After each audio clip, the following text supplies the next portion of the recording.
Serious face. You ready, Skeeter Dog? You ready, Skeeter Dog? Huh? Alright, here we are. Veterans Day 2024. So, I don't even know where to begin. I guess we can kind of do maybe what Veterans Day means to us, or we can take turns on that maybe. We already talked about off camera about maybe the Applebee's. Oh man, all jokes aside, which there's still going to be joking in there. Let's be real. All jokes aside, guys, I guess for me, I think Veterans Day, I love the idea behind it, and I think it is pretty cool. It's anything that helps invoke patriotism into the country and her citizens, I think is good. Yeah. Obviously, 4th of July does that. Veterans Day does that. Do people get off work for Veterans Day? I don't know.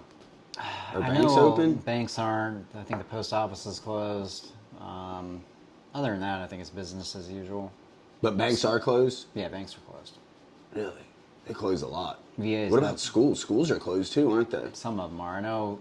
The lights weren't on for the school zone this morning. I didn't notice. Mm-hmm. I know one of my kids has school today. The other ones don't. Oh, really? Yeah, I think public schools have school. I don't know. Yeah, I'm not sure either. I know a lot of times, I know 4th of July people have off. Memorial Day, I feel like some people might. Yeah, I think Memorial Day, it's any federal job is off. Yeah, and man, and like I said, I think anything that invokes patriotism into the population is great, especially nowadays. I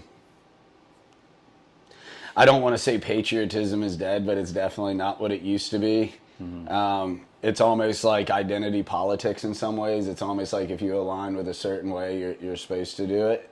Not taken away from the people that truly do celebrate it. And at the end of the day, our veterans, at least outwardly on the surface, are treated way better than our brothers from Vietnam, right? Mm-hmm. For sure. America's greatest generation, fought in World War II, World War I as well, right? Yep. So 2 world wars there. Those guys people didn't know what it was. They called PTSD, shell shock back then? Yep. If I remember right, correctly? Mm-hmm. Yeah. So they didn't know how to deal with their issues, and back then they didn't have like these set deployments. You deployed and you didn't come home until the war was done. Yeah. That's intense, bro. That is. I mean, I would absolutely, especially when I was younger, man, I would have loved to have lived in a combat zone just for year after year after year. Looking back, I know why they stopped, because in the big army, they used to allow you to re-enlist with an incoming unit when you were in Iraq. So really? Wow. So you could re-enlist and then stay in Iraq. You might have to go home, out process, in process, whatever, but you were home for a couple weeks and came back. Sergeant Griffin, who was a badass NCO at my first unit, he did that. Dude did like a 12-monther and then re-enlisted for another unit that was going over and did another 12-month right behind that, and I believe he lost his life on that one. Yeah, dude was a hell of a dude, though. Wealth of knowledge, super, next level intelligent, one of those dudes. Yeah. And just a complete savage on the battlefield from what I've heard, which that's awesome, yeah. So looking back, I do kind of understand why they stopped that, although given the opportunity, I would have definitely done it. I tried to do it. That's how I ended up in Ranger Battalion. I did that 15-monther, and they were like, yo. I was like, yo, let me check this out. I want to do another deployment. And they were like, yeah, they're not allowed to do that anymore. And I was like, well, I'll go SF, yada, yada, yada. And they were like, no, if you want direct action, don't go SF. They're a force multiplier, right? Go to Ranger Battalion, then, go up to Delta selection. So I did those things.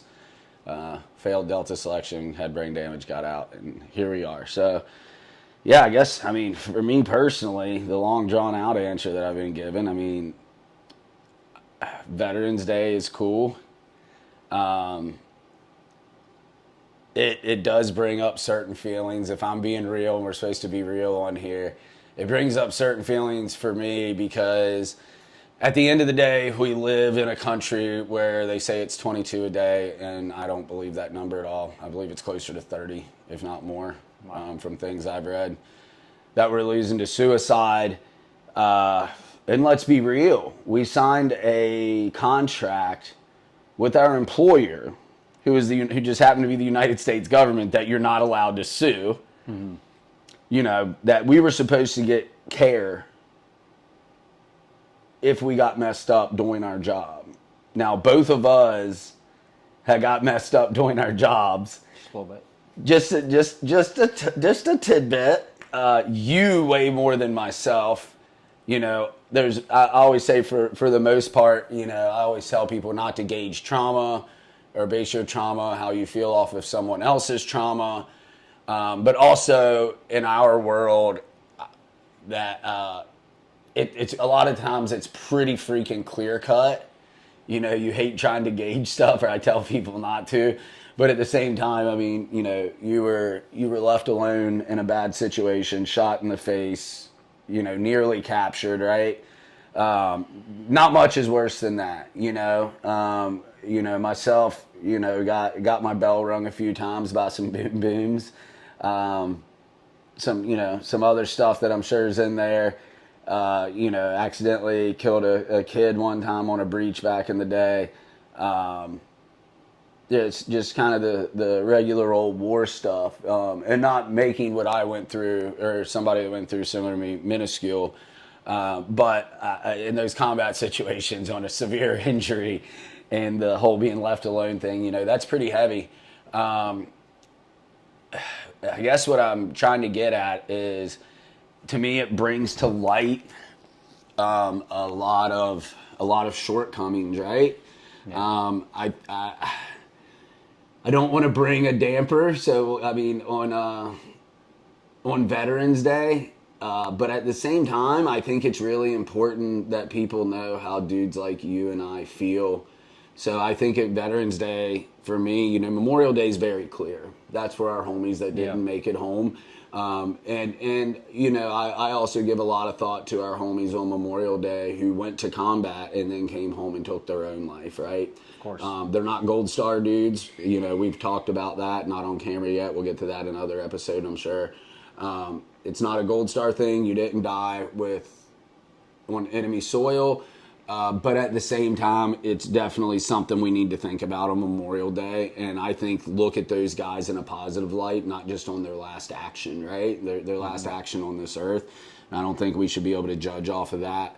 Or don't think we should judge off of that at all. You shouldn't judge at all. But, you know, we shouldn't judge that situation or that human off of that. And I don't want to remember just that about them, because every single guy that I know who's taken his own life, it was so much more than that last decision that they felt that was all they had left because the hurt was so bad. 100%. Yeah, so I mean, we'll get into that here in a little bit. Just some of my bugaboos with Veterans Day. Again, you know, our employer never held up their end of the bargain. You and I have had struggles with the VA getting help we need. You more recently, so right. So, but that's where I'm at with it. I mean, what do you think? Like, what goes through Eric Cox's head? Old Pockets over here. What goes through Pockets the G-mate's head on Veterans Day, bro? It's kind of a somber feeling at first. You know, I think about the places I've been, things I've seen with the people that I was with, and the situations that we were put into. You know, going to combat and seeing, you know, life and taken and losing people, and it's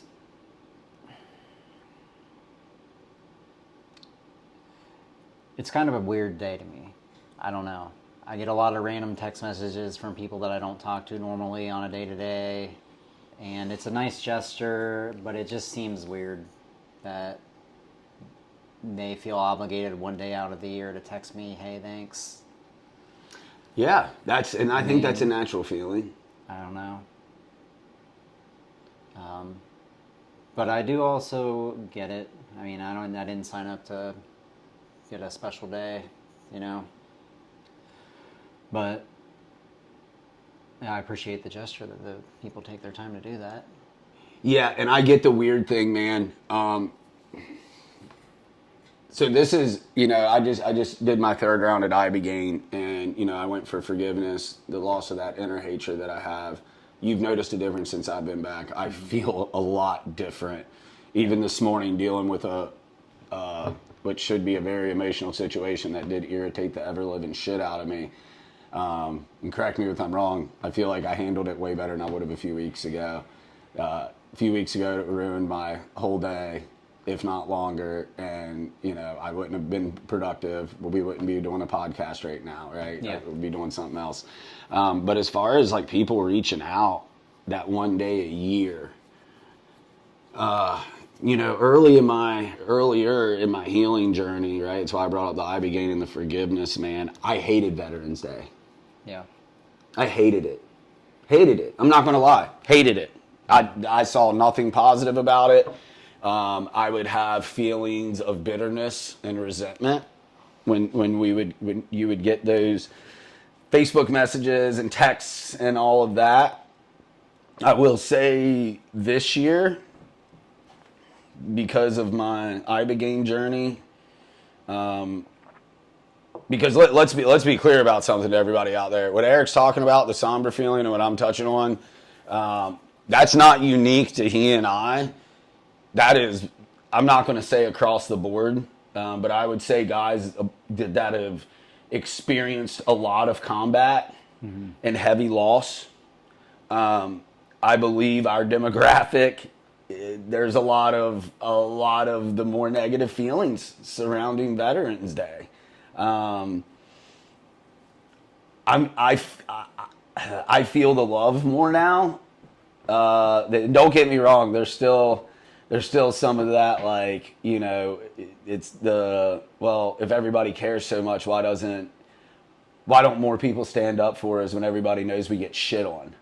Yeah. Right? Like, it's no secret that we kill ourselves. Oh, yeah. That's not a secret. It's no secret that the VA over-medicates us. Yeah, every time I go to the psychiatrist, it's like, well, do you want to increase your medicine? I'm like, no, I don't want to increase my medicine. I want to find a solution. Yeah, I want to find a solution, right? Now we're not even going to get into the fact, we'll do a whole episode, I think, on SSRIs and benzos and painkillers at one point. Yeah. That'll be a separate episode, but to touch on that, I don't think people understand how frustrating it is when you go in, and I've experienced the same thing. I tried a couple of antidepressants. They didn't work on me. They made me justify suicide. It made me to the point to where I was like, I could be having a great day, and I would be like, why are we here? Like, heaven comes after this. We're kind of just going through the motions here. Like, just obviously I had a lot of issues, but, it made me justify suicide. So clearly I got away from that route.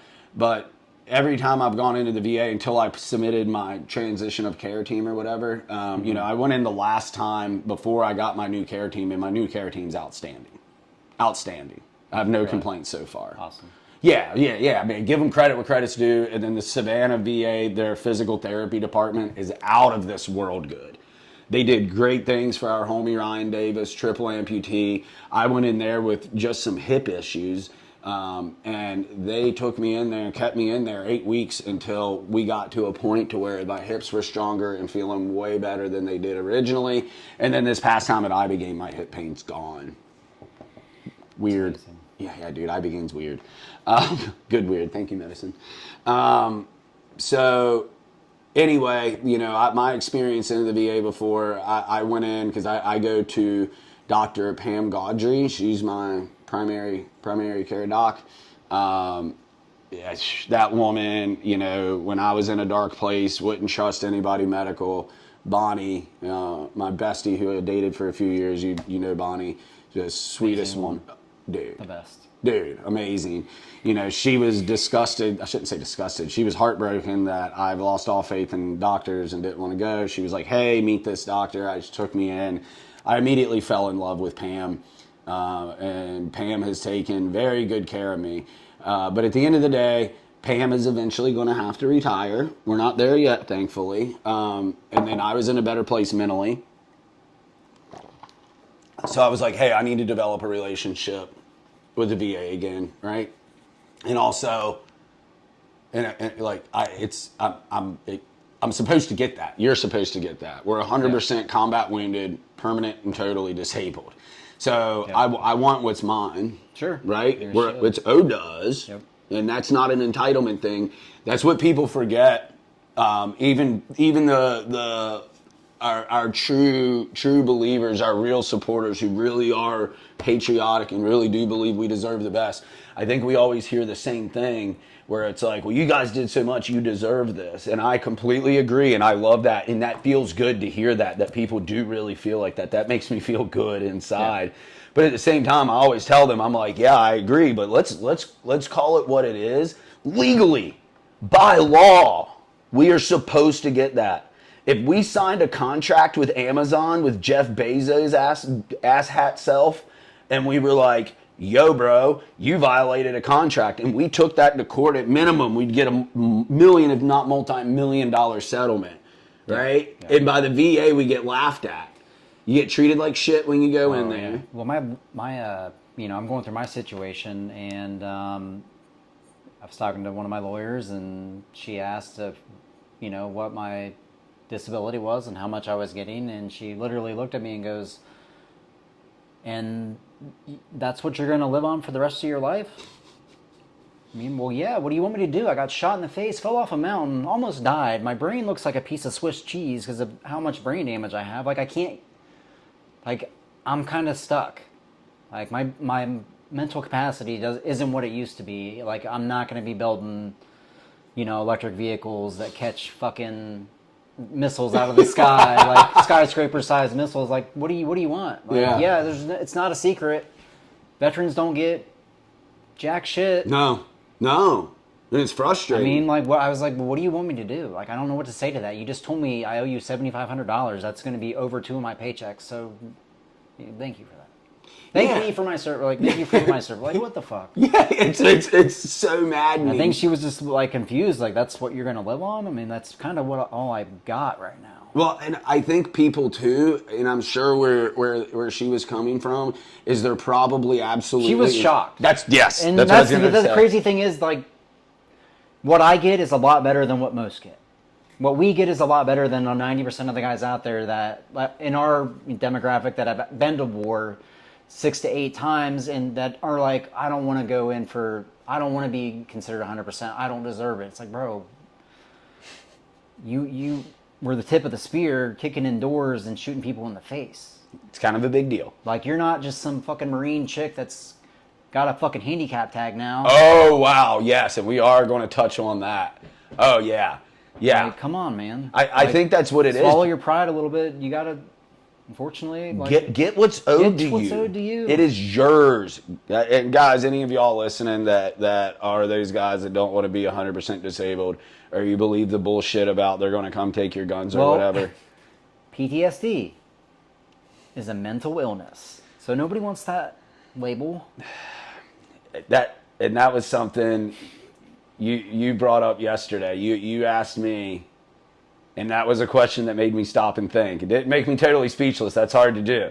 But it made me stop and think, and I'm usually pretty quick on my feet. You asked me yesterday if it bothered me, right? And I had to, if you remember, I had to pull out my phone and Google mental illness and exactly what the exact definition is.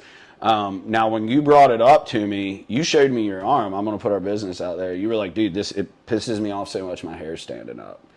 It has a physiological effect on you. Yeah. That you were labeled to have a mental illness.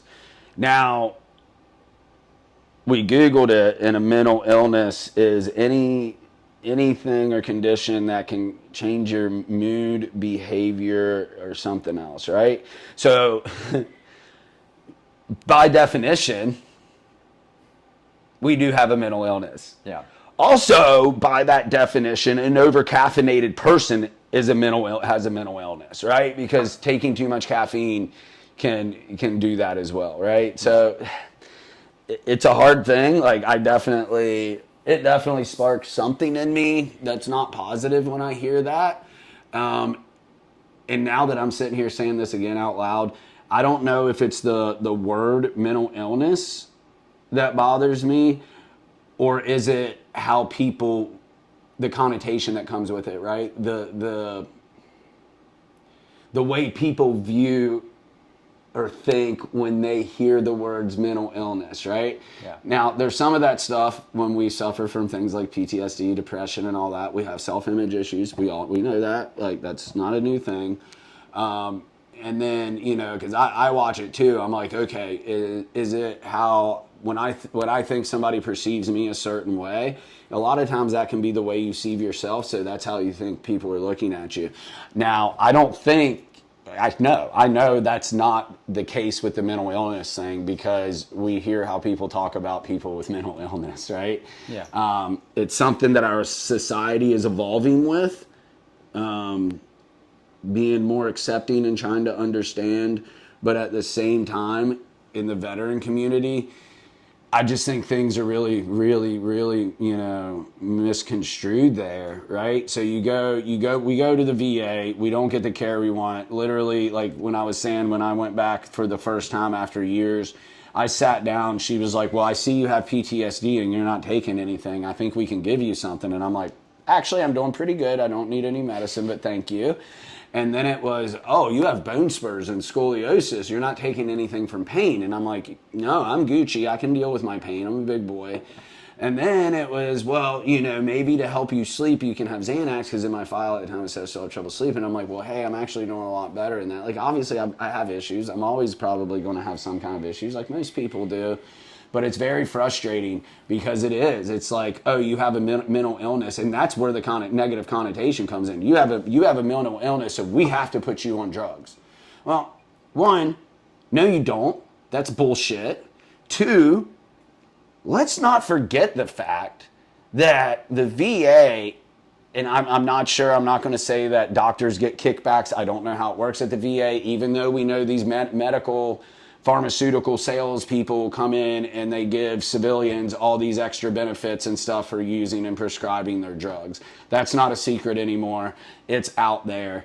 We all know that's why, you know, MDMA, which has been proven time and time again to help veterans. That's why the FDA shut it down. I believe they said some bullshit about, well, the control of the placebo or something wasn't done correctly, or not enough info. Well, no shit, Sherlock. Anybody that's ever eaten Molly or ecstasy in your life, like, if somebody gives you you don't even have to eat it. If somebody gives you a placebo of Molly and nothing happens and you're not rolling your balls off, you probably got a placebo, and you're going to act accordingly because you're sober. Yeah. Wow, who would have thunk it, right? But let's be real. That's the you know, the medical world, the big pharma is going to fight everything they get. That's an actual cure that'll get us off those drugs. Just like the reason, you know, Ibogaine is such a slow roller is because, you know, it gets you off of all the government drugs. It gets you off of nicotine. A lot of people that go to Ibogaine don't drink anymore. If you have an opioid issue and you're taking Suboxone and stuff for years, right? It's it doesn't intoxicate, but Suboxone, I don't know if you're familiar, if our viewers are familiar with it. Suboxone goes in and like does something to the actual opioid receptor, so your body's getting that fix, but it doesn't intoxicate you. And then if you take an opioid on top of it, it doesn't allow the opioid to intoxicate you. It's almost like the alcohol shot, right? Mm-hmm. So it's a pretty interesting substance, but at the end of the day, it's not an answer, because you're still dependent. Yeah. You are still dependent on Suboxone. Oh, yeah. Not knocking anybody that takes Suboxone, but when you're dependent on it and you need it every day, well, guess who's getting the paycheck from that, right? Uncle Sam, right? The same assholes that, right, we had us chasing WMDs in Iraq, okay? Not saying that maybe WMDs weren't there. Not saying that the people we were capturing and killing didn't need captured and killing. But it goes to make you wonder why the hell, when we were already fighting a war on one front, did we go over here and do it? And we all know the rule, the why, and that's Halliburton, right? Old Dick Cheney's punk ass.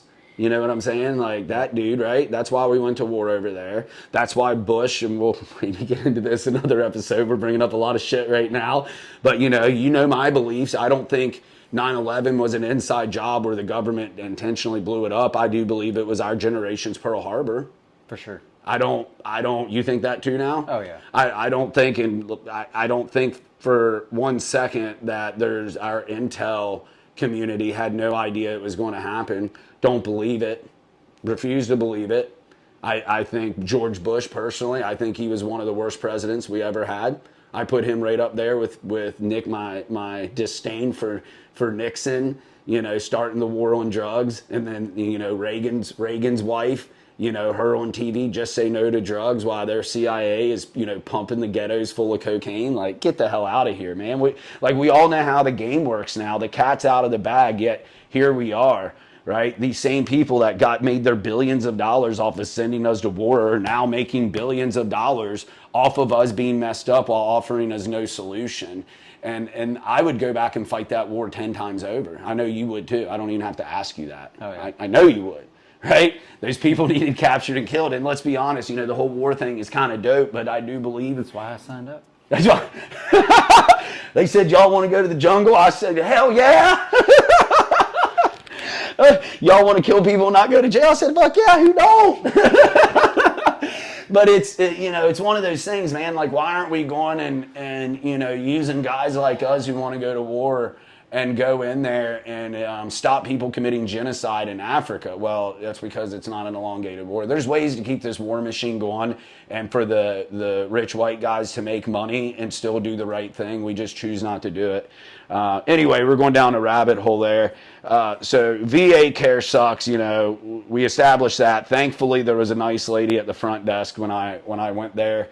And I was like, yo, this lady is trying to pump me with meds. She won't book my appointment because she's pissed off with an outside doctor. Transfer of care, I'm good. You're still battling your stuff. I believe, just to give an example, because the mental health thing is really the big thorn in the VA side, right? Yeah. That is their shortcoming. Now, you went in. Tell me what happened when you went in, because you were like, because we all go to Kelly, right? Yeah. Our whole crew goes to Islands Counseling, sees Kelly.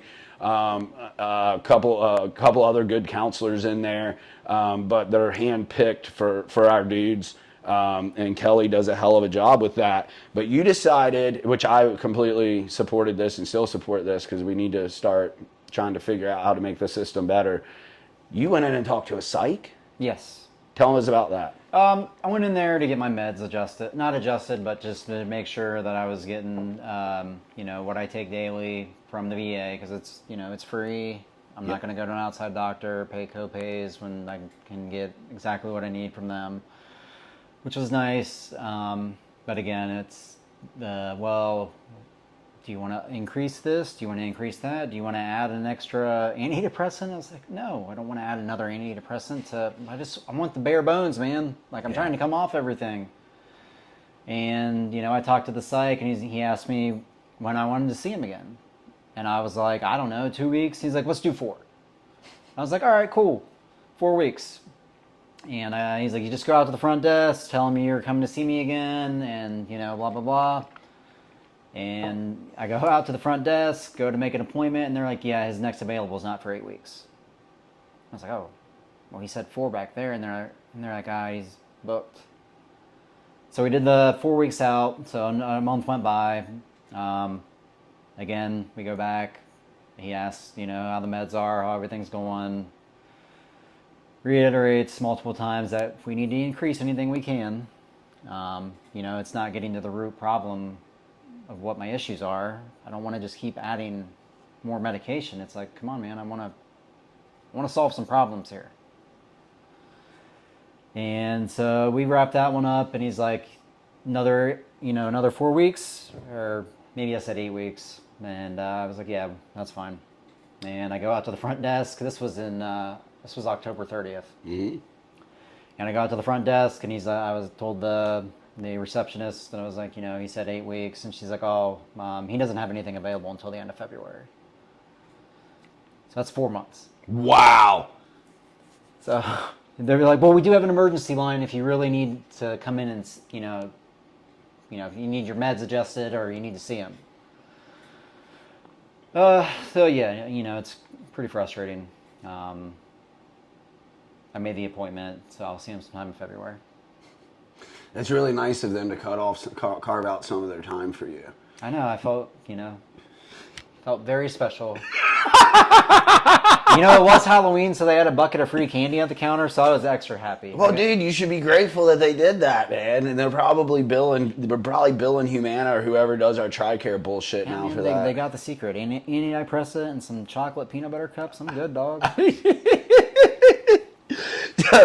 So that's garbage. We know that, right? Yeah. Like, thank God that you're. Let's not even get into my pay, but. Yeah. Oh God, yeah, your pay issue we've been going through, trying to get that. It took calling Buddy Carter's office to even get the ball rolling after how many months? 3. 3 months of no pay, doing all the paperwork, him calling every day saying, yep. Eric, we've done all we can do. It's in there. If you do anything else, we're going to have to start you all over. You could reset. You could restart your process. So you were threatened, essentially. You were threatened with your pay that if you raised any more hell and you were doing it politely, professionally, through the right channels, that you would wait longer. Yeah, if I wanted to add anything to the, what is it? Packet or whatever. Yeah, if I was going to add any extra documents to my packet extra, to your case file for getting your payback. Paperwork to my case to prove, that I was supposed to get this money. And it's like I'm calling them and telling them like, hey, I'm not able to pay my bills. Like I'm in serious trouble right now. They're like, oh, well, you can go to this website, Patriot Link, and apply for a loan, and they can help you out. It's like, no, I'm supposed to be 100% permanent total. Why would I want to go get a loan? I just want the money that I'm owed. That's yours. That's you earned. This is literally what's paying my bills. I'm like telling them I'm 2 months behind on my car. I'm like, my car's gonna get repossessed. I was like, there's nobody, literally nobody else we can call. They're like, well, unfortunately, this is a call center. We don't have anybody for you to call, which is crazy because the people that called me after I went to Buddy Carter's office called from the same number that I was calling every day. And apologized up and down that it took so long, but... Well, you know what? I was just saying how when I initially went back to that care team, right? The one I had to get away from. One, the lady up front said I was straight up refused. I said, I need appointments for my back. I've got this skin thing going on. I've got this. I had back, neck, skin, hips. Head, shoulders, knees, and toes? Yeah, head, shoulders, knees, and toes, knees, and toes. And there might have been one or two other things, but let's say it was just that. That's four things, right? Yeah. So we got 4 things there. Every time I said something, she'd go, well, why don't you go to your doctor for that? Oh, wow. I'm like, whoa, go up front to make the appointment. I mentioned that they wouldn't let me. The lady went up front. I told her I needed all these appointments. She told the lady, we'll see him again in 12 months. He's going to outside care, and she walked away. Oh, wow. So I look at the lady, I'm like, man, I'm at my wit's end. Like, thank God I was in a good head place at this point. And I'm like, hey, because years ago, the last time before that I went to the VA, I was in the middle of my, I think was it my relapse or was this, I don't know if I'd quit drinking yet. It might have been fresh out. Anyway, it was whatever it was, I was still drinking at the time. It sent me on a horrible bender, dude. I left the VA and went to that morning bar, Dewdrop Inn. Right? Remember that place? Dewdrop. Yep. I went there and just started. I literally ordered a beer, like a whiskey on the rocks, and then a shot of tequila. And I drank and drank and drank. Went to a friend's house later. She came and got me. We went to Texas Roadhouse right there at Bass Pro because she lived next to it. Drank and drank and drank. She took me home the next day. It sent me on a bad spiral. And then this past time, I'm like, hey man, like this bitch here, I was obviously way nice, but in my head, I'm like, this bitch here, she's just poopy pants because I'm not taking her drugs, and I have an outside doctor because they violated my trust. didn't do their job, that they work for us, they don't do their job. And she goes, that doesn't surprise me a bit coming from her. And I'm like, oh, wow. How is she still here? Now, I get it. Nobody wants to work for the VA because they pay like shit.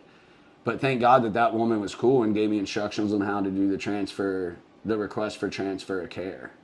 Right? Mm-hmm. So like that was super cool. Then with your situation with your payment, I'm going to make I'm making comparison here because they're pretty much the same situation. So it was me, I wasn't directly like threatened like you were, but at the end of the day, it was, oh, you don't want to take my drugs? You want to see an outside doctor because we suck at life? Then you're not going to get the care that you are owed, that you earned. That's what they told me, essentially, without directly saying it. We all know how politics stuff works, and there's politics everywhere, right? So then you're like, hey, what am I supposed to do? I'm going broke. Oh, you can call this line and get a loan. Let's be honest. I'm sure they are making bank somehow, and that's absorbing a lot of funds, or people's cousins and shit are getting paid from it by having meaningless jobs that do nothing involving this loan thing that they told you about. And then they throw in the threat. Well, if you go ahead and complain, we'll make you wait longer. There's no oversight at the VA. They're running amok. They are running amok. We need an Elon to go in there and Twitterfy that place. Just go in there, cut the fat. Hey, you lady that's on your 4th cheeseburger for the day, check it out. You're not doing your job. You're taking 2-hour lunches. We've seen that at the desks in there. This psych that is booked out for 8 weeks and is responsible for the suicide rate being so high, not him as an individual, but hey man, the VA's dropping the ball, bro. Yeah. The VA's dropping the ball. They do a lot of great things. You can't lie with the numbers. You can't lie with the numbers that they're dropping the ball. So why can't we see his schedule? We shouldn't be able to see his patients' names. I want to see how many patients he's seeing a day. My dude can't get in there for 8 fucking weeks. I want to see how many you're seeing a day. There's 8 hours in a day. You only need an hour for a lunch. 8 hours in a workday. That means you should be able to see 6 patients because you allow an additional hour for things to go over and for you to get your notes together between. You know what? You can't cut it. Get the hell out. We'll find somebody to do it for you. That's the way it should be, and it's not there. And I don't think it's ever going to be there. And this is crazy because this is a Veterans Day episode, and we're talking about what Veterans Day brings out for us, and this is what it brings out. And people need to understand this. And guys, to reiterate to our viewers, especially our civilian viewers, we appreciate your support. Please reach out to vets and tell them that you appreciate them, even if it is only on Veterans Day. Because at the end of the day, they're going to hopefully be where I'm at some point, where Eric is getting there very quickly to where we're like, and even you were saying, you're like, hey man, it causes some things. I do appreciate it, but it's also weird. I was at a point where I wouldn't even look at my phone on Veterans Day. I used to get angry. Now I'm feeling love. So guys, don't give up on us. You haven't yet. So keep it up. But I'd also think it's really important for people to know this is how we feel. And if you guys notice, we start off saying, well, Veterans Day makes us feel like this. Is it now I have to raise the question for us, is it Veterans Day that makes it feel like this? And we have something to kind of take it out on, and like kind of, it's a triggering thing, as much as, it's a weird thing to use that word for hardcore dudes like us, but it does. It's a triggering thing. But look when we start talking about it, once we get the conversation going, it's going to the failures of the United States of America. United States of America has absolutely failed our veterans. Now, has there been improvement? Do I appreciate it? Yes, there has. We're not getting spit on like Vietnam. But let's also be honest. Not every time you hear thank you for your service, we know it's not always genuine. I've had people that I know absolutely behind closed doors, I know for a fact, that despise veterans that still thank them for their service. Like, I'd rather you just be honest with me. And I think it's also a comfort thing for people to comfort for themselves, because what do you say to somebody that has given up so much, who's been shot in the face, who was left for dead, who's been blown up, who's lost buddies, who's had to, we've all taken human life, and we enjoy taking the bad guy's life, but I don't think very many people, it might not, we can say war is war with collateral damage, But at the end of the day, nobody wants to see women and kids get killed in one accident, right, by the enemy or by something we drop or whatever. It's something that'll never leave you, and it's a hard pill to swallow, although it is a part of war. But I think it's important for people to understand that are listening that it's not the citizens that truly support us that spark this. That's why I'm saying don't ever stop thanking people when you mean it. But this is what we live with, man. And the guys we were talking to Saturday at our event at Service Brewing, there in Savannah, a veteran owned operated place that's 6 months. I think it's 25 cents of each of their pint they sell for the next 6 months going to go to our organization. They do it for a different Veterans Day or veteran organization every year. But I was talking to. I was going out and mingling with the crowd a little bit, doing my chatty Cathy thing that I do. And, one commonality is when I was sharing some of our personal stuff, like yours and I's, like things we go through, things we've helped each other through. I got the jaw drop and like, man, I had no idea that it was that bad, or you guys have to deal with this, or you don't have the resources. And that's the thing, and then you mentioned, let's talk about something else that is kind of tied into the same thing. You mentioned a counselor that we know. None of us go to this person, but she used to hang out over here, utilizing the internet and hanging out with a couple groups of people when we would have some people over. And was very open and outward about how she was manipulating the system to get 100% permanent and total, which now she gets more money than I get. She's a 3-year Marine. Nothing, I hate to say it like this, nothing happened while she was in. There was nothing, nothing happened. She never deployed. She was in a soft skill job, meaning she basically just went to an office every day. She had said it was a great experience. It shaped her life. It saved her from troubles that she was finding herself in. Great people there, didn't go through any of the, assault things and all that unfortunately a number of our female service members go through, which I'm very thankful she didn't have to go through that. But at the same time, now you're rolling around with a handicap license plate, making more money because you manipulated the system. And then, like, it's not even, this one person does it. Obama opened up the floodgates when he was president with that commercial of, you don't have to have PTSD, gone to war to have PTSD, blah, blah, blah. Basically what they did was opened up the door to create more people dependent on the system and to flood the system with requests, which is what's happening now. The system is bogged down with these new requests because now everybody knows that they can manipulate the system and get what they're not owed, which is in the long run is going to take from us, right? That's why the Biden administration, I believe it was 3 times during his presidency that they tried to lower benefits for us. And I think it was if you hit a certain salary point that then they'll take your benefits away.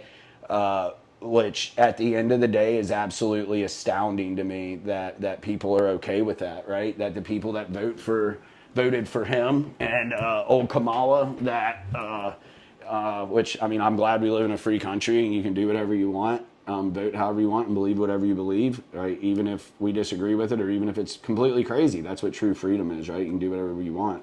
And that's how it should be. But at the same time, it's insane to me that people will vote against the welfare of veterans. It's like we're dying at a record rate. We can show this. We can show this by how we're treated. We can show this by the numbers of us dying. We get more cancer than any other demographic in this country. We die of cancer at a younger age, at a larger percentage than any other demographic in this country. We kill ourselves at a rate higher than any other demographic in this country.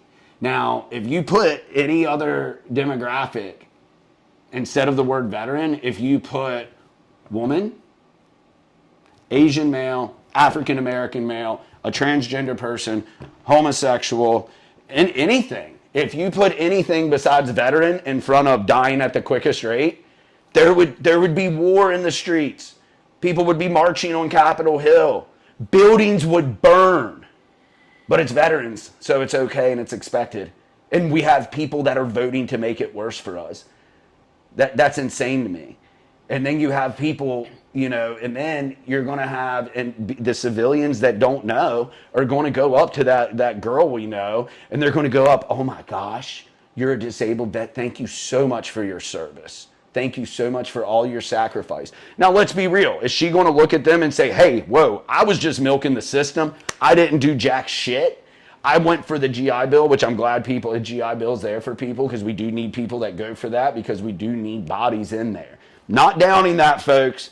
Everybody thinks when you talk about a certain situation and things you don't like about the situation, it's a blanket statement. Get out of your feelings. It's not about that. These aren't blanket statements that cover every single human that I'm talking about. I'm talking about this certain one type. It is a blanket statement for that type. They're not going to look at these people thanking them and say, no, I was just there for this. And I just figured out that I can lie and take money off from combat veterans. Brings us to another thing. Veteran. How broad of a term is that? Right? People talk about wanting universal health care, socialized health care, right? If it worked, I would be all for it. 100% I'd be all for it. The VA is the biggest healthcare system in the world. What's going to happen if you made something like that bigger? It's not going to work. It's not going to work. So why? Like, if you have something that don't work, this is why. This is why I know socialism on paper is a beautiful thing. It really is. Communism on paper really isn't. You know, the basis of it, like, hey, everybody's equal and we all share. But there's that human nature thing that'll never, ever work.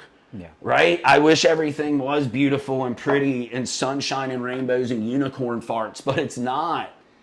Humans are going to human, man. Humans are greedy pieces of shit. In the Bible, it says, you know, man, we're all inherently evil, right? And that's a sad thing, and there's a lot of good out there. But at the end of the day, like this whole equal thing doesn't work. And let's look at the veteran community. Let's say why it doesn't work.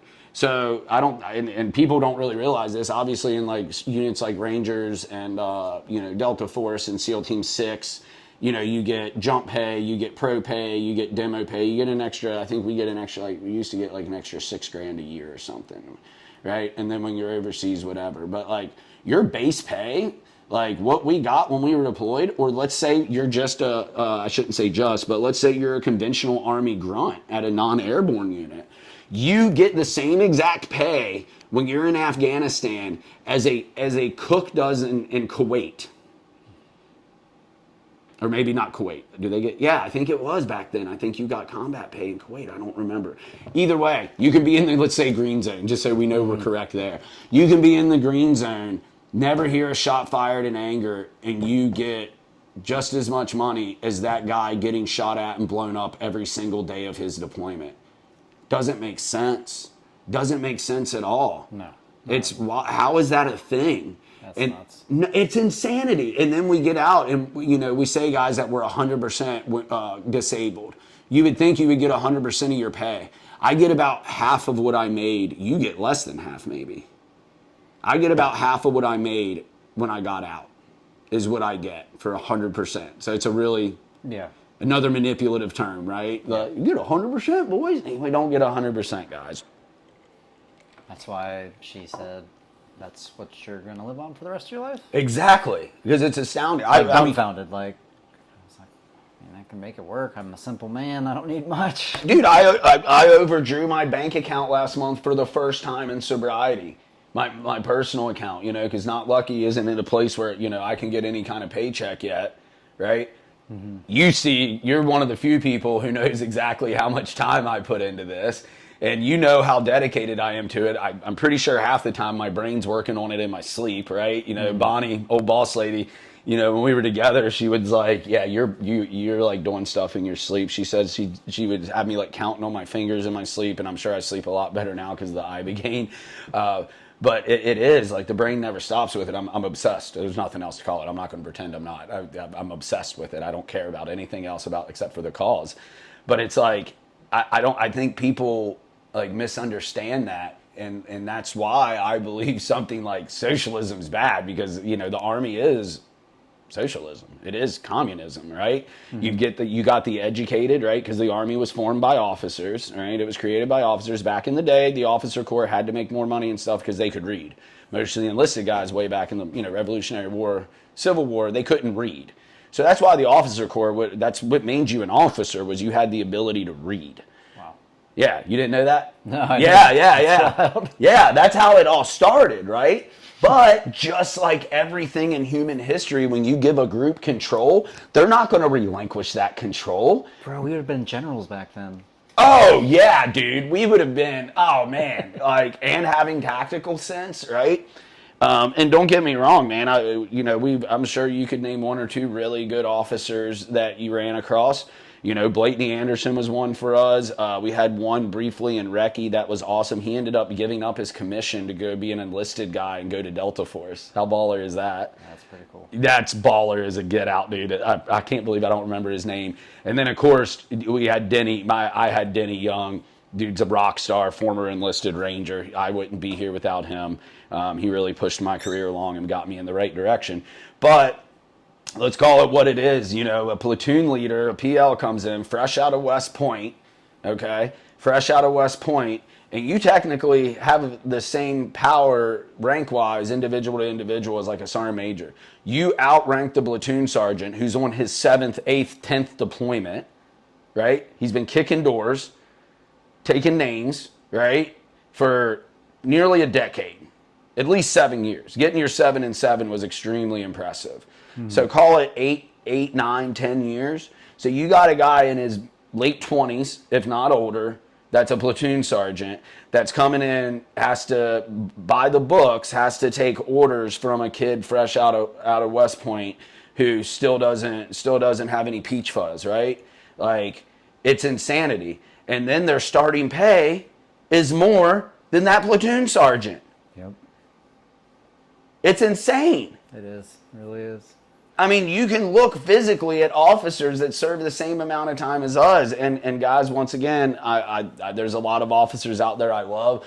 There's a lot of, there's that one Ranger nonprofit. They do the thing, Run Ranger Run, as their fundraiser. I forget the name of the nonprofit. It's officer run. He's a super good dude that does a lot of good for the community. So, I mean, we're appreciative of that. But it doesn't negate the fact that these dudes are making way more money. Then they're in the Gold Ring Club, or the Ring Knocker Club of West Point, right? So then they get out. You know, I tried to hit up old Daniel Barnett. He was I think he retired a full bird. He was a light colonel at my old unit, in charge of our unit. The guy who tried to kick me out for a drinking incident, and like, you know, couldn't really, because we were going to war. And, you know, even though I don't think he really understands war, because he's never fought. How can you understand if you've never fought? You know, I hit him up on like why, like the fairness of it. It's like, okay, you're upholding a standard of, you know, wanting me out of your unit, you know, because I had a couple drinking incidences. I might have been a little wild, you know, might have been some bigger jobs. Might have been a bigger job. Dude, you won't have that on them big jobs. But it's like, you know, I hit him up. So it's like, okay, you want to adhere to this standard. I can't argue that. If you want to adhere to standard, I can't argue that. But then this same colonel, old Dan Barnett, this same colonel, he was the colonel that when Alex Denman, who was my company commander, the guy who snitched on Trump, right, that lied and snitched on Trump. Let's not forget that that was a lie. He got busted. You know, Mr. I'm half Ukrainian, half Russian. My family had to flee. Oh, poor me, right? He gets balled up in Russia, where we're not even supposed to be, on a 4-day weekend on a pass. Gets balled up, gets detained, and the colonel does nothing. He opened my Facebook message and read it because I wanted to know, hey man, why did you let him go on this? He won't answer. All you got to do is be honest. We all know the answer because y'all have the Officer Cool Kids Club, right? We all know that answer, but nobody wants to talk about it. Nobody wants to talk about it, and I don't know why. I do know why, because they don't want to accept responsibility. So this goes back to nothing is fair. For the grunt on the ground, we get the shit end of the stick non-stop. And I believe, to circle back to what we originally talked about, I believe that's why we have negative feelings when we have all these people reaching out to us the one day a year. Again, I appreciate it. And now that I'm saying that out loud, I think that's what it is. What do I always say when we look at problems within ourselves or when we're pointing at other people, right? We're blaming other people for our problems. A lot of the time, the answer's within. So, you know, the way I used to be and having these feelings of on Veterans Day when people are reaching out to us, it's not the people that are reaching out to us thanking us that I'm upset with. It's the people that created these issues, right? Yeah. So these issues started, like all that happened when I was a private. Or spec for whatever, you know, I wasn't an NCO yet. I was on my way to my first deployment. I was cherry, whatever, right? So, but from the time I was a cherry, it was told to me, it was shown to me by the lieutenant colonel, the battalion commander. He showed me, you are not equal to an officer. Getting detained in an enemy country. Let's not forget what happens in the intel world when you're trying to debrief somebody that's a spy. You detain them so it looks like they're not on your side. You debrief them, get info, give them a new assignment, and then kick them out back to the door, right? Yep. Now, kind of weird that he gets detained in Russia, and then years later, he's making up a story that our president, the president of our country, is in bed with Russia, this terrible enemy. What were you doing in Russia when you weren't supposed to be there? But that private that was drinking on the weekend, didn't even get into a fight. Honestly, I never broke a law. I got balled up by the Polizei because I got detained by the Polizei because a buddy of mine I was walking home to the bar with, was peeing in a bush, which if you're not we were in a rural area, if you're not in Germany, that's not illegal. Being drunk in public's not illegal. They came, another guy in our group was screaming at the Polizei. This dude's hilarious. I'm not going to name drop him. But dude is absolutely, he was just one of those guys that you loved, but like he was wild, right? Yeah. But like, it was bad, you know. He's like yelling at him, you know, calling him a kraut, and I'm like, oh my gosh, you know. And I'm over here trying to defuse the situation because I was like, I know where this is going, you know. I'm like, they're going to take my homies to jail. I was already on. I don't even remember why I was on extra duty. I don't know, that commander, Venman asshole, the snitch, the punk snitch, who, while we're dropping dimes. I do want to say he was never allowed to lead men in combat. They took his platoon away on his first deployment. Then on his second deployment, he was going to lead our company, which thank God he didn't, because him, that first sergeant, Aaron Horn, would have gotten all of us killed without a doubt. Like, we would have died. Like, we were like, we got to watch out for each other because our commander's going to get us killed. We were in our last battle thing, whatever, rehearsal, the big mock-up they do. It was in Hohenfels, where it's like you get, you know, blessed off to say you're certified to go to war or whatever, right? War games, basically, right? Yeah. Force on force type shit.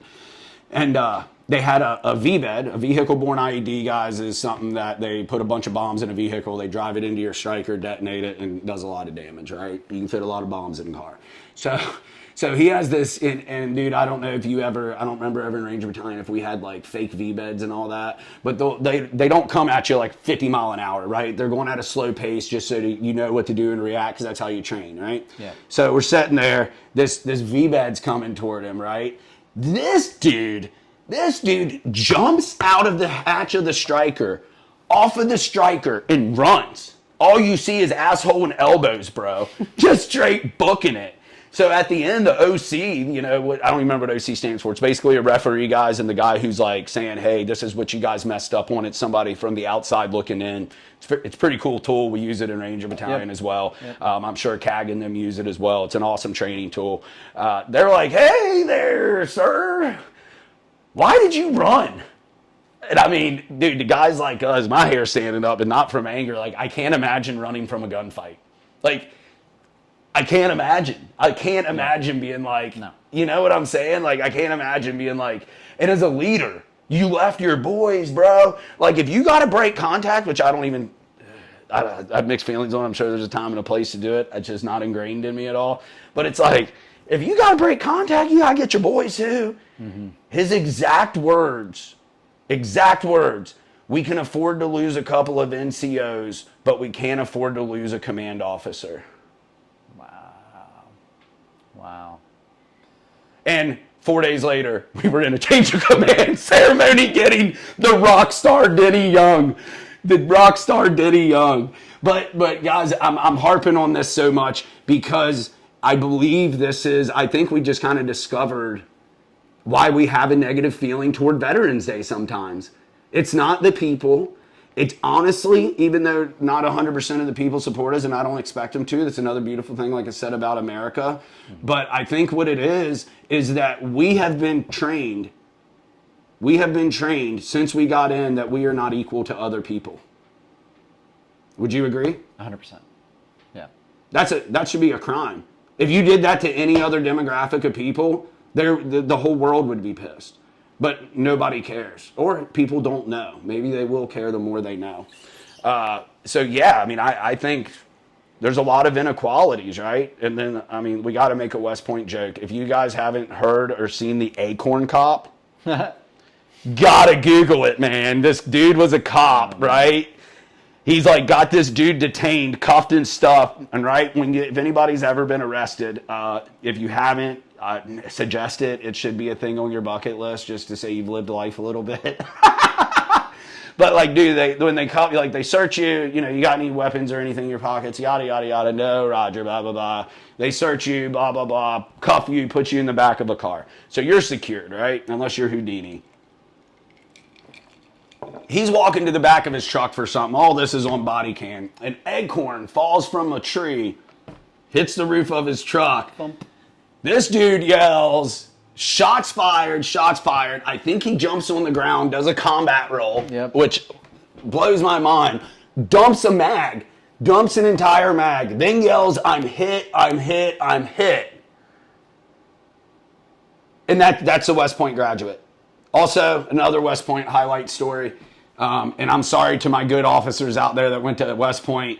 But man, you got to laugh at some of this, guys. Push your boys up. Push your boys up. Then there's the one, there was that kid, his name was Justin Rapone. One of the only dudes I've ever smoked in my life. I wasn't one of those guys. Smoking guys is when you're an NCO respect for and a private does something wrong and you make them do physical exercises until they're extremely uncomfortable. I was left unconscious from one smoking left me unconscious, and I can't tell you how many I puked on, a lot. But this kid was horrible at his job. If I remember right, he did a deployment, but they wouldn't let him go out on missions because, if I remember correctly, he wasn't tactically proficient. Came back. He was a big issue, right? Dude was super book smart, but just had no common sense. So they were going to kick him out of Ranger Battalion. He applies at West Point and excels. And then you can actually Google West Point communist, and they ended up having to get rid of him out of the Army because in his graduation cap, under his graduation cap said communism will win at West Point. And then he opened his dress top, that whatever the hell it is they wear, and had the Che Guevara communist rebel dude on his shirt. So, I mean, my gosh, dude, you got dudes that are shooting at acorns at the most prestigious place in the world, and then you got a communist that couldn't cut it as a private in Ranger Battalion. So, guys, what does that do for people's mentality when we are taught you are not equal to them, they are worth more money than you, and you can... Sadly, unless they are like old Denny and did the enlisted thing, and I mean, Denny was also one of those officers where you almost had to put a leash on him because he was that dude that was like, you know, I saw this dude get blown up, or I'm sorry, I wasn't there and saw it. I heard the story because it wasn't our platoon out with him. He ate an IED in a Humvee, and if I remember right, the driver was knocked silly, gunner was knocked silly, and Denny's like immediately out before anybody else can react, kicking doors. Wow.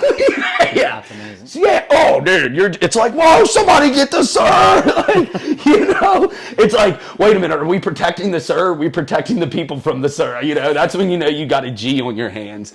But it's like, you know, outside from those dudes, and like once again, man, there were some great guys we were with in regiment, some great officers in regiment, and never take anything from them. No. But at the same time, you know, I think it's something that needs talked about, that we're told we're not equal. And you can look at a lot of officers that serve, and you can tell they age better than we do.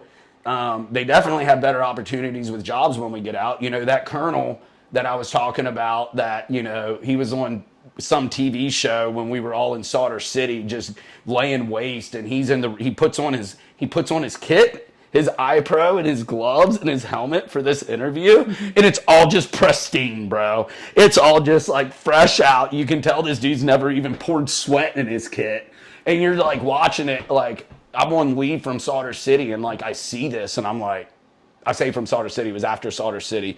I was on mid-tour leave, 10 months into my deployment. You get a break, and I took mine last because I didn't have wife and kids and shit. And so I see that, and I couldn't believe it. I was livid. That dude is sitting on some board now, making 6, if not 7 figures for his war knowledge, right? Okay, like, guys, when we are told constantly that we are not worth what those guys are worth, it's a constant kick in the balls. It doesn't make you feel good. No, not at all. So I think that's kind of, I think that's kind of why, you know, Veterans Day can leave a bad taste in our mouth. I really do. I think we might have nailed it. I think we did. I think we nailed it. I think we did. And I mean, guys, Veterans Day is a good day. We do appreciate everybody's support. Yep. I mean, really do, wholeheartedly. Everybody that's gotten behind Not Lucky, like, right? We've talked about a lot of negative stuff. Let's talk about some positive. Let's close on some positive stuff, man. You know, it's a beautiful thing. We do, at the end of the day, no matter how bad things can be or seem, right? I think sometimes they seem worse than what they are, but I think we'll all agree our country's not in the greatest place. You know, the economy doesn't lie about that, right? Where we're at doesn't lie about that. You know, we got vets that can't get into mental health care. We have no oversight at the VA. We're told as gunfighters, right? Like, and you know, we always say, you know, well, shit. Did you get an award when you got shot in the face and made your way back to the enemy by yourself? I know you got a Purple Heart. I know you got an award. Yeah, I got our Cromwell Valley. That's right. You didn't even get a Bronze Star. No. Right? No. Not even a Bronze Star. I was put in for Bronze Star. I got downgraded though. Got downgraded. Yep. What rank people decide what awards we get? Officers. Oh, wait a minute. So, and I think an officer got a Bronze Star the day you got shot, didn't he? I don't know that one. We're going to have to check into that. I need to look into that. We need to check into that. Now, on my first deployment, right, here's a Bronze Star. It got downgraded. Right, by who? An officer. Yeah. So, and maybe mine should have, but and I don't care. I couldn't tell you what awards I ever got. I don't have my Class A's. I don't have an I Love Me book. It just wasn't my strong suit. Not knocking anybody that does. I wish I would have been more like you and kept some of my shit. But also, everybody's different, right? So somebody like me who, you know, I definitely wish I had more pictures. If you're active duty, take more pictures. Yes. Take more pictures, guys. I have nothing to show picture-wise. Yep. I have one cool picture. I probably can track down some more.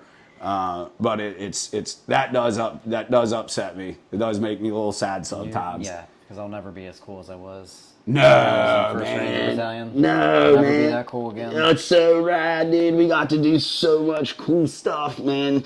So much cool stuff. Even though we're not equal to other people, but you know, it's we were in Sauter City, right? Second Sauter City uprising. You guys can Google that. It was some gnarly shit. Really, really bad, nasty, overpopulated, densely populated, tiny little area.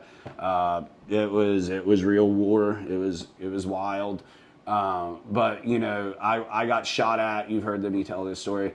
I got shot at by a sniper. We were telling, you know, my platoon sergeant was like, hey, he used to call me Unit. He was like, yo, Unit. He's like, go out there and tell that lady to, you know, piss off. I was like, yeah, roger that, Sergeant Welly, man. I love that guy.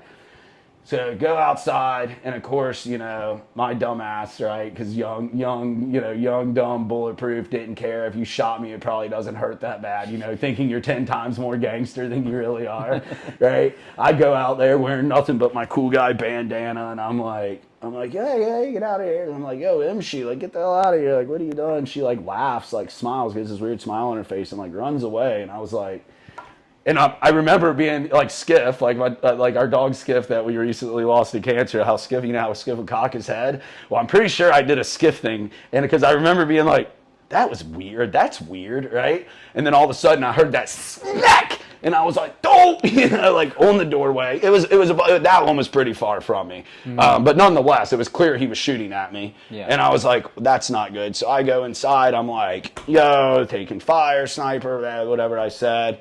My wild man squad leader, old Brian Cass, that dude is a savage. Love that guy. Can't wait to see him again. He's like, what were we? Third squad, yeah. He's like, third squad, get your shit on. So we go out, we throw smoke, we start clearing houses. I'm on top with my homie David Sub, this first house, and then whap, another round. This time, this Joker, that one was close. I took a knee and just started cracking up laughing. Told Dave, I was like, yo, bro, like, let Cass know what's going on. I'm going to pull security on the roof for a second. Well, my dumb ass, I'm like, I'm up. He sees me, I'm down. I was trying to get him to shoot at me again because I had no idea which direction he's coming from. You're in a densely populated city with a bunch of buildings everywhere. Mm-hmm. I had no idea where this guy was shooting at me from. Yeah. And the angle that it was at, it literally, it was kind of like you when you were lost when you didn't have an azimuth. They're like, north. And I'm sitting there, I'm like, okay, so the possibilities this... It's like this guy could possibly be in this region. Yeah. And when you're in a populated, dense city, you've been to Iraq, bro. Like, when you're on a building rooftop and if I put out a fan like this and say find a sniper, you'd be like, right? Yeah. Especially if you can't sit there and look. You're not going to sit up and look. So boom, we go downstairs, we go to this other house, like throw smoke, cross the street, go to this other house. We're back on the roof because like, obviously I'm getting a little agitated that this dude's trying to shoot me in the face and like, I can't find him, right? Because like, that would anger me a little bit. Yeah, dude, I'm like, yeah, bro, come on, let's throw down. Which I don't blame him. If I was him, I'd have been doing the same thing. But of course, 20-something-year-old dude, you're a gunfighter. You're like, come on, boy, come on out here, slug it out with me. Let's see what's up. And then, so I'm sitting there and we're scanning. Nobody's supposed to be outside. It's, no warning shots necessary. If you have people in the streets that are hostile, you can schwack them. So I'm sitting there and I see this chick and clearly putting in an IED, like clear as day. She was 320 meters-ish away. It was just a hair over 300. I had it ranged out in my ACOG. She's in her burqa. Could have been a dude in a burqa. I don't know. Doesn't really matter. Combatant is a combatant. They're not even human after that. And I'm like sitting there and like this chick is like digging her hole and like you can see like it was in a burlap thing, but you could see like wire coming out. Like I said, it was very clear it was a bomb. My guess it was an EFP from Iran because it looked small. And that's what the big thing was back then in Iraq in that 07, 08 era. There's the explosively formed projectiles. Super cool device. If you're the one detonating it, it looks like a Folgers coffee can or about that size, and it has a concave, if I remember correctly in the class. It's a concave piece of copper, and then when it's detonated, it goes convex and turns into a molten copper slug. It would go through those those concrete barriers. And then it would still go through a striker, including the engine block, and keep going. It was intense, dude. Those things, they were disgusting, bro.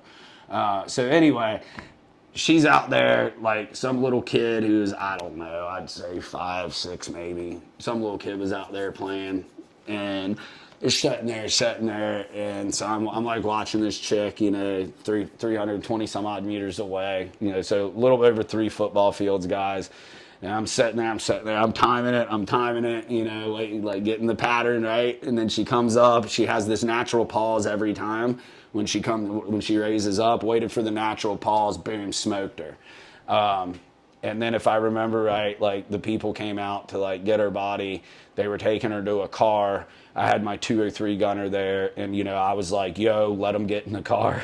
I was like, as soon as I fire a shot, give me a round of HEDP over there. I was like, let's just smoke all of them and call it a day.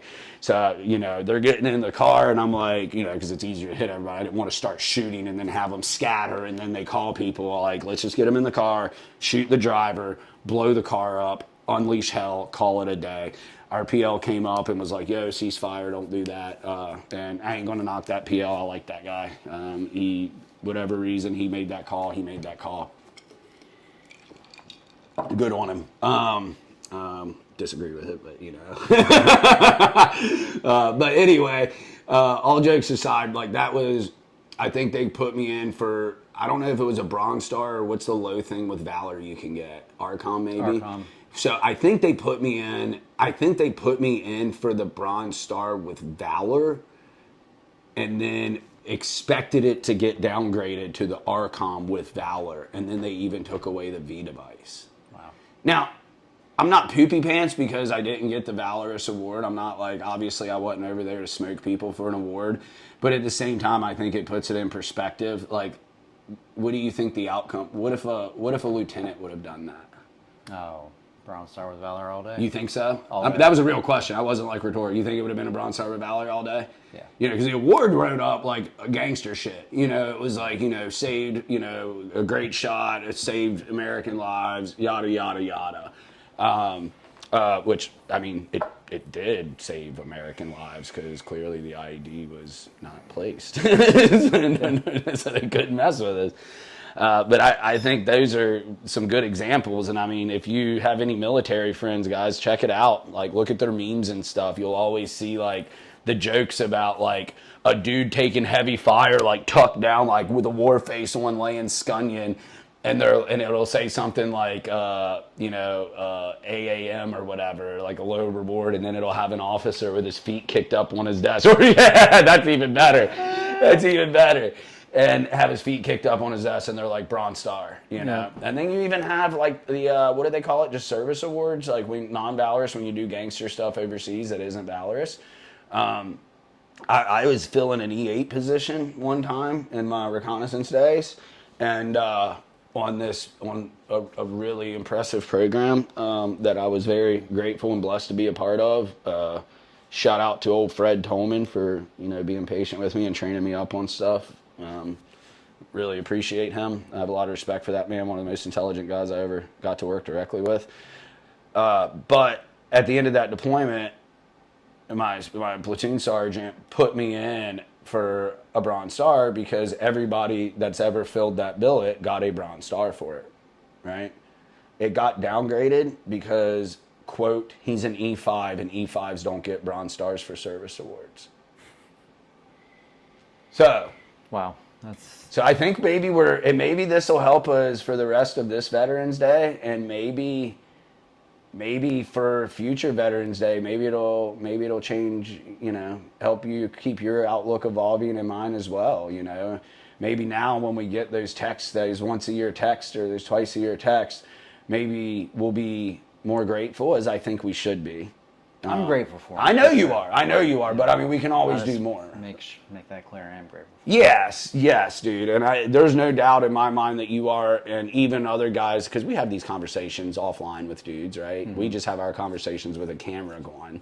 But these dudes, it's not just us that feel like this. It's a lot of guys.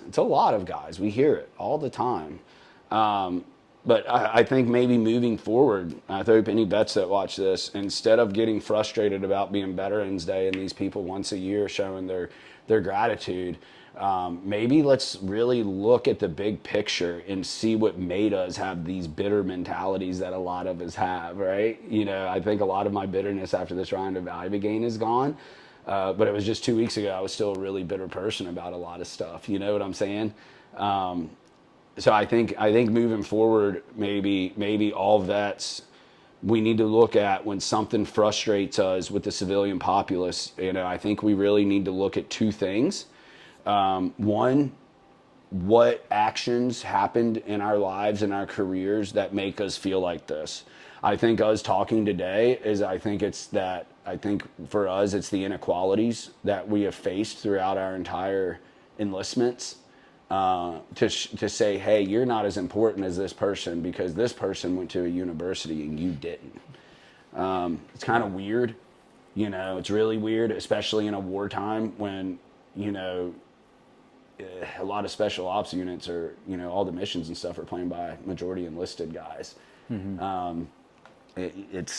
It's kind of weird. It's kind of weird.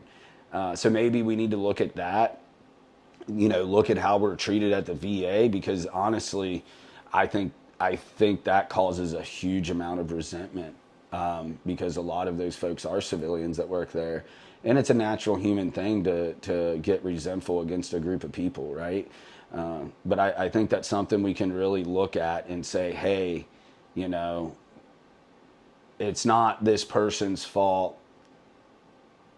It's not Veterans Day's fault. It's the government's fault. It's the system's fault.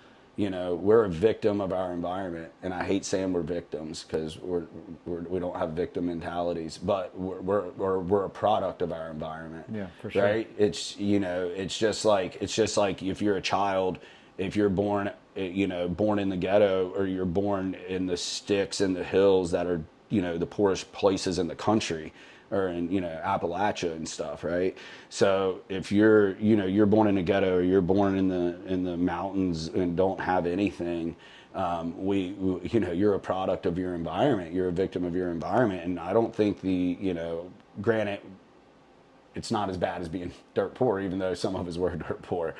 That it might not be quite that bad, but at the same time, we're a product of our environment. When you're told constantly that, or you're not told, when you're shown constantly that you're not equal, eventually you're going to believe that until you break that cycle.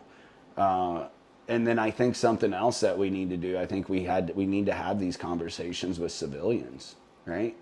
Like, because civilians aren't, if any civilians are watching this video, I'm sure a lot of you are probably a little bit surprised about what you've heard from Eric and I today.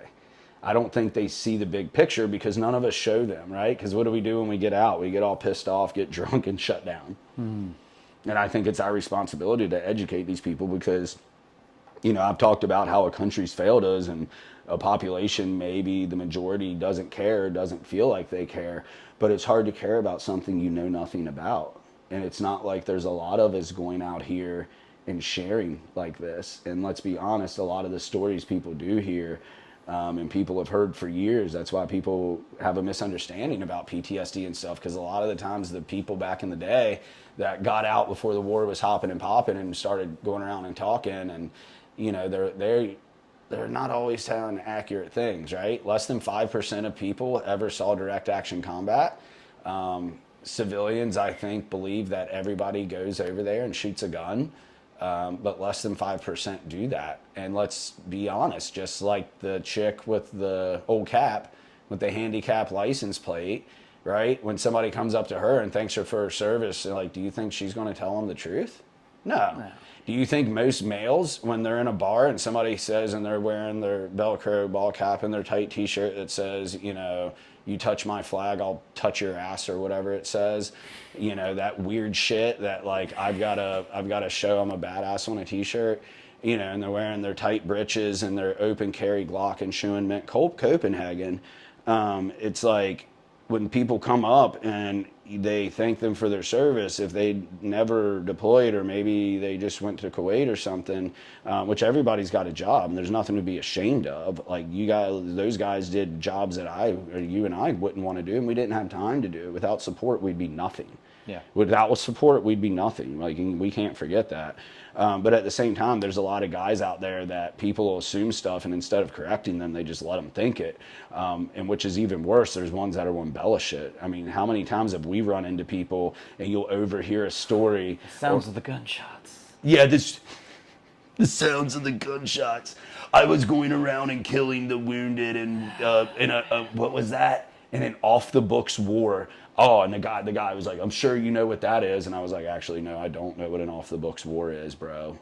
Like, you were with First ID. Like, nobody does. If anybody, I shouldn't say nobody. I'm sure there's some cool guys out there somewhere that do some gangster shit. Yeah. But, I mean, I've never been a part of an off-the-books war. I mean, whatever that exactly is, like, it's like guys like going out like, oh, I did this, did that, and people are assuming that, like, in Recce, when they see us, like, with pictures all hodged out and stuff, that, like, we're going out there doing these, like, singleton missions by ourselves. It's like, no, bro. Like, no, I don't. I like the thought of it, but that sounds also terrifying because I'm not trained for that. No. But I was alone once, and it was terrifying. that's a, I have it. This is I have worse feelings because I think about often what you went through, being left alone in combat.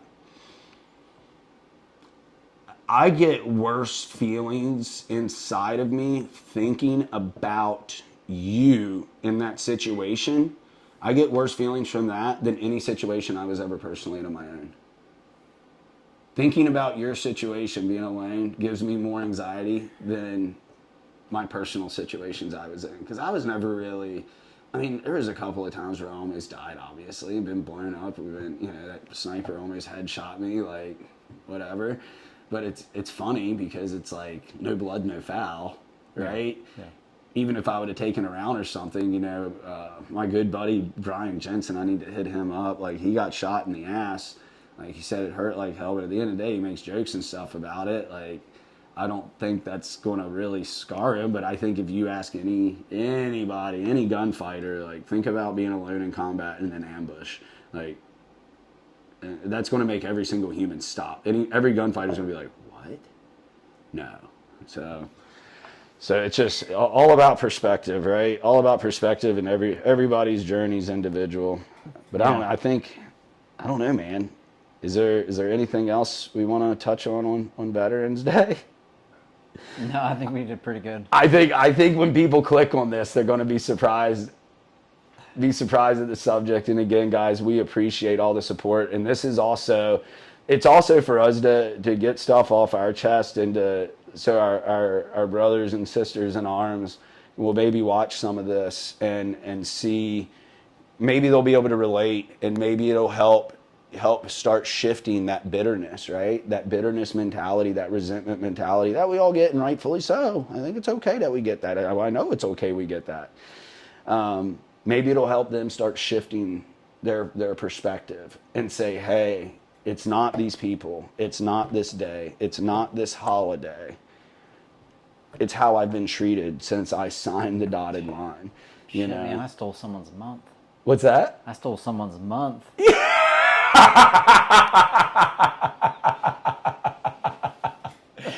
Oh, Eric. Oh, man. So somebody at one point in your life told you that. That's insane. Yep. That you stole a month because you got shot in the face. That's one of the craziest things I've ever heard. And I'm sure one day we're gonna deep dive more into that way down the road. But yeah, your story, man.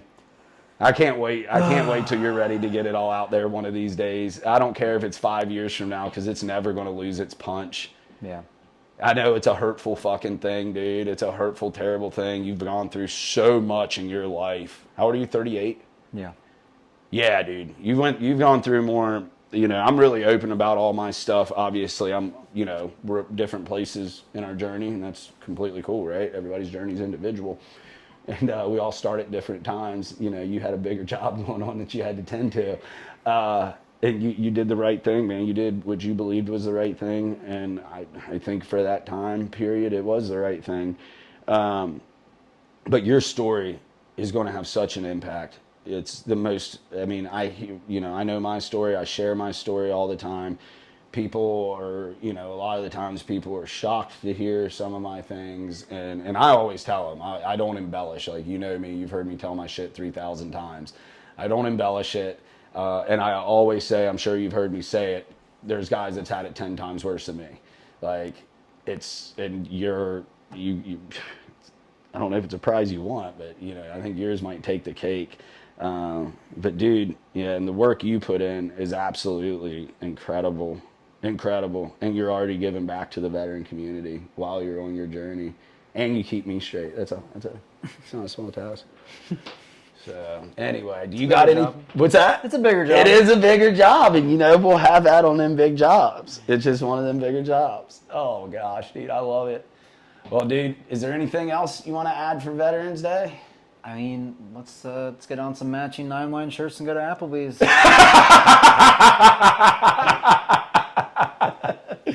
Yes, sir. Let's do that. Oh, guys, yes. Kick the door open, walk in. Might need a wheelbarrow though. What's that? Might need a Well, wheelbarrow. I mean, wheelbarrow carries big old balls in there. God almighty, man. Get me a booth. Get me a booth. I need my back to the wall so I can face the door. So, guys, if you guys are in a place... because I'm not violent doesn't mean I forgot how to be. Yes! Oh, my God, that's the shirt. That's the shirt, dude. Oh, man. And, dude, if any of you pipe hitters out there do wear stuff like that, we ain't got nothing but love for you if you were slinging that lead. But also, if you want some fashion help, hit me up, dude. I love clothes and shit, so we'll get you shopping, right? We'll get you somewhere and get you some proper stuff to wear. Jimmy's got me out of cargo shorts and, you know, oversized polos. I wasn't going to bring that up. I wasn't going to bring up I'm trying, man. I know, man. And then, and your shoe selection wasn't the greatest either, but we got you straight on that, right? For anybody that doesn't know, I have this weird... I love sneakers. I used to wear flip-flops. Can't wear them anymore because of my back. Boss lady, and let's be clear, it's not like I always had style. I used to dress like a freaking idiot. When my boss lady found me, when Bonnie found me, I was wearing Goodwill jeans that were like size 36, I think, because they were like $4. And if this is your thing, man, that's great. But wearing, you know, t-shirt or hoodies and flip-flops, rubber boots, whatever, if I was on the boat. And then it turns out I have a thing for shoes. I can't buy them anymore because I don't get paid money, but I don't really need anymore. I have a lot of shoes. Actually, I think I've worn every pair that I have now. I don't have any I haven't worn. I used to have shoes that I had for a long time that I hadn't worn. And then, you know, she looked at me and was just like, she was very gentle and was very patient because I'm a hard one to crack. You know, she'd be like, oh, maybe wear some jeans that are a little bit more fitting. And I'm like, I ain't wearing no skinny jeans. Arr! I mean, that's how I was, bro. I was like, I ain't wearing them things. I ain't no pretty boy. Yep. And it's like, wait a minute. Like, you know, what do you hear me say all the time now? Women got two things. Women get a lot of things right. I absolutely adore women. You guys, the good women deserve all the best things and deserve to be put on a pedestal, deserve all the great things, man. But women got two things really right. Stretchy jeans. Oh, yeah. Stretchy jeans and purses. And purses, man. People were like, oh, your man purse. Oh, your satchel. I'm like, nah, man, this is a purse. I'm not going to take I'm not going to take an idea from a woman that women have been doing for centuries and then call it a man purse or call it my satchel. No, dog, it's a purse. We were just too pig-headed and stupid to realize it was a great idea. And like we see their jeans and like, oh, I wouldn't wear no fitting jeans. I'm a man. I need my stuff real baggy and blah, blah, blah because I'm a man. It's like, well, no, actually these soft cotton stretchy jeans are dope as shit, bro. Yeah. Yeah, man. Yeah, that was fun when we took you shopping. Yeah. Oh, Bonnie was there for that. She's like, he has a butt. Yeah, she did. She's like, oh my God. You came out of the dressing room the first time in fitting jeans and was like, oh my God, Eric has a butt. Yeah, yes, he does. Oh man, what a fun day that was, man. But yeah, we the cargo shorts and polos, man, we gotta go. Yeah. And my pet peeve is the shoe thing, man. It's like you can always tell dudes that their wives dress them, and then man, if that's your thing, dude, God bless you. Freedom is a beautiful thing, but it's like, dude, you got a salmon color polo, then you got your pleated khaki shorts then everything's tucked in, and then you got your dad running shoes and your mid calf white socks, and I just can't do it, bro. Like I can't do it. So anyway, that's our Veterans Day take. I think that's it. Take a break, take a pee break. Yeah. Restart the camera, maybe talk about something else. We'll see.